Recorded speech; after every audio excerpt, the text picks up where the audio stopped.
কত সুন্দর একটা বউ আল্লাহ আমারে দিছিল। কত লক্ষ্মী একটা বউ। হুম। ৬ টা বছর ধরে বিয়া করছি। এই ৬ টা বছরে একটা দিনের লেগে আমি বউরে আমি একটু সুখ, একটু শান্তি দিতে পারি নাই। একদিন একটু ভালো বাজার করে নিয়ে বউরে দিতে পারি নাই যে বউ রান্ধো। ভালো একটা শাড়ি দিতে পারি নাই।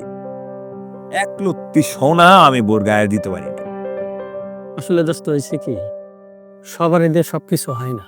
তুই তো কম চেষ্টা করিস না। কই কিছু হয়েছে? হয় নাই। অথচ তোর ছোট ভাই তোর অর্ধেক চেষ্টাও করে নাই। অর্ধেক চেষ্টাও করে নাই। দেখ আজ সে কত বড় আরদের একটা মালিক।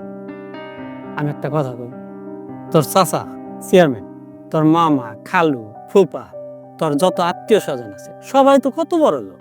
সবার টাকা পয়সার কোনো অভাব নেই। তুই এক কাজ করতে পারিস, হাগর কাছ থেকে কিছু সহযোগিতা নিতে পারবি। দেখ এসব আজে-বাজে কথা আমার কইস না তো। তোরা সবসময় আমি না করছি। আমি না খাই মরে যাবো, কষ্ট করে মরে যাবো। তারপর আমি কারো কাছে সাহায্য সহযোগিতা লেগে যাবো না। আমার বাপ মা আমার এসব শিখায় না। এই শিক্ষা আমি তাই নেই কখনো।